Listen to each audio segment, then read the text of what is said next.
What's up, folks? How's it going? This is Black Capino, the Apple guy, and today I'm going to be talking about something that I really wasn't quite expecting to see, let alone was surprised that they did this.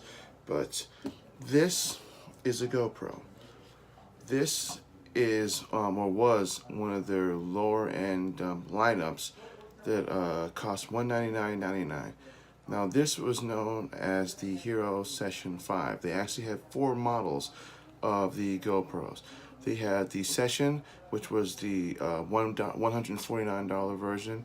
They had the Session 5, which is this one for $199.99, and of course, you have the 4 or the 5 and the 6. So when I went to go and buy a new one because I wanted to have 2 for my videos, obviously, I was surprised to see that they had this for the same price as what I paid for this. This is the GoPro Hero, which also is $199.99. Now I was a little bit surprised by that. I wasn't expecting them to come up with a newer model, and so I looked to see if they had any of these, and quite honestly, they didn't have any. So I kind of was on the fence on should I buy this one, because I was kind of surprised that they came out with the same body style with the 5 and the 6, with this versus the smaller, kind of more portable version. At least to me, it's more portable. And I looked on their website, did a little bit of research, and sure enough, they had changed from the small, kind of squarish, to the same similar body style that they have for their 5 and their 6. So I went ahead and bought it.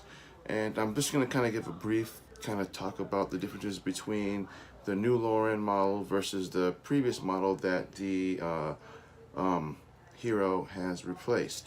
Now, it's kind of weird the way they got it worded and whatnot, but this is known as the Hero Session 5, and this is just known as the Hero. So they have actually kind of replaced the names where it used to be the Session and the Session 5 were kind of like their smaller ones. Then you had the 5 and the 6, which were a little bit larger one with the 2.5-inch touchscreen. So I went ahead and bought this, and I'm just going to kind of give you a brief description between the difference between their new lineup and their old one. So if you're not familiar with the GoPros, or if you are even familiar with them, you can notice that it has the same similar body style as the 5 and the 6. It's going to come in the same frame, and all you have to do is you pull up on this little tab like this. It loosens, you pull it out, and then it basically just pushes out the GoPro itself. Now, if you are familiar with all the GoPros, they're all going to have the same basic design, with the exception of the numbers. Some are going to say 5 or 6 on the front end. But beyond that, what I've learned, the main differences between the Session, or the Hero, and the Hero5 Session, is that this only has a resolution of 1440, whereas the Session 5 allowed you to shoot in 4K, 60 frames a second, and then much lower resolutions depending on what you wanted to record at. So this shoots at 1440 and only 1080. This shoots at 4K and every other resolution below it, so such as 1440, 1080, 960, 720. So I was kind of surprised that GoPro had decided to go with this body style, but in the same token have only allowed you to do basically 1440 instead of the full 4K frame, which to me doesn't make any sense. Granted, it's the same price, but the fact that they left out that feature kind of makes you have to spend more for the 5 and the 6, which is an extra $200 some odd dollars for the 5, which is the next low end model to other next to the 6 and their Fusion. So I'm just gonna kind of go through a brief basic overview of it really quick, and what to expect from it. It's gonna have a 2.5 size screen. To turn it on, it's this little button right here. This is basically kind of like a mode / power. So you press on that for a couple seconds, and then what's going to happen is you get this little red light, and as that turns on, that lets you know that it's on. As you can see, It gives you the video count, basically how many videos you probably already have stored on your SD card slot. This right here kind of gives you an indication of how much storage space you have on your SD slot, depending on if you're going to be shooting videos or if you're going to be shooting photos. And then that's basically right there is going to be your battery count. So in the same respect, it's the same thing as looking at the 5 and the 6. I mean, it's almost similar in body design. And on the back, of course, obviously you're gonna have your 2.5-inch touchscreen. You just basically tap to remove that, tap again, and it shows you basically all the pertinent information that the front shows, your resolution, your frames per second. But this one on the back, it gives you a little bit more.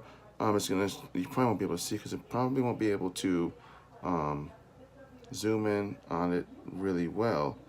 But what this does is on this far end of the resolution and the frames per second, it's just known as FOV, which is frame of view.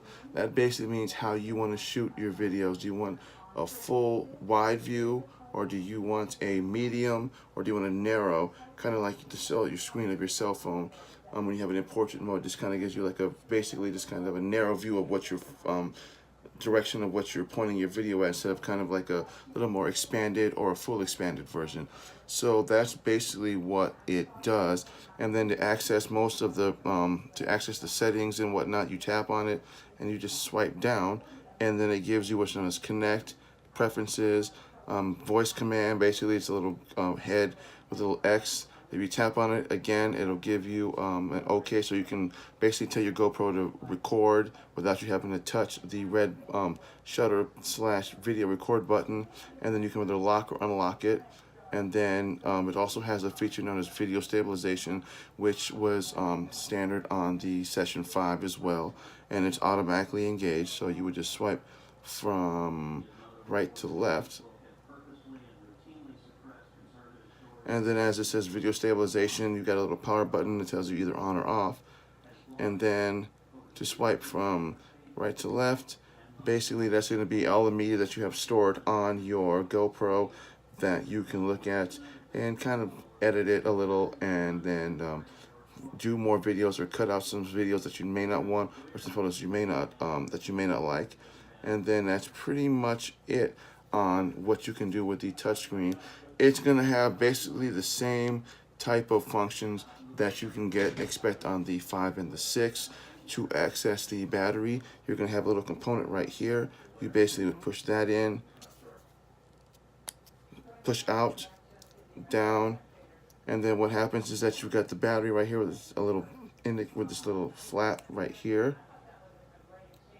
And then what you do is you just basically pull that out, and then right here on the very bottom, as you can see, that is where you insert your SD card, your micro SD into that, and to just simply push down, close, slide up. And then on this end, you are going to have the same thing. It's a little compartment. You push in the button, push down, and it folds out. And what this reveals is that you have a micro USB or micro HDMI cable attached. So basically that means that you can get a mini HDMI to USB connection, and you can have it directly connected to your Mac or your PC or to your TV, and you can play directly from the GoPro to those screens via HDMI. And then you also have, to charge it, you have the USB-C connection, which pretty much all GoPros are going to be coming with, or have been coming with, which is actually kind of nice, considering that USB-C is more standard now. So that's pretty much the gist of the new GoPro. It's going to have the mic, and then it's going to be wind resistant. So basically it means if you're in a high wind area, it's wind resistant. You won't get so much of the wind in the background when you're shooting videos and recording. And that's pretty much the gist of the new GoPro. Like I said, I was actually kind of surprised that they decided to go this model, and the fact that it's for the same price as the Session 5, with the exception of the fact that you cannot shoot 4K, which is a shame because you can shoot 4K with the Session 5, but not with the new one, which terribly isn't too bad, I suppose. You can always shoot it at 1080 at 60 frames, or you can shoot it at 1440. I believe it's either 90 or 60. So that's pretty much it. And I'm going to be also doing a giveaway of a GoPro Hero. So how this is going to happen is, one, all you have to do is subscribe to my channel, like and subscribe, and follow me on Instagram. And what I'm going to do is, I'm trying to reach 100 subscribers. So once I reach 100 subscribers, then what I'm going to do is I'm going to do a random pick of a name, and I'm going to store the results on Instagram. So if you're not following me on Instagram, I will have a link in my description on how to follow me on Instagram. And then what I will do is, once I have the results, I will DM that person on Instagram if they're following me, and I will ask them for their address, and I will ship one of these to them along with a SD card. So it's really simple. All you have to do is follow me on YouTube, like and subscribe to my channel, turn on the notifications, that way you'll know, and then follow me on Instagram. I'll have a link in my description, and I will show the results. I will I will DM the person that is the that I choose from the random pick, and they will get a new GoPro. So again, this is Black Opino, the Apple guy. Thanks for watching. If you haven't liked and subscribed to my channel, please do, and feel free to browse my channel as I have a lot more videos that I show also. Thanks, and have a nice day.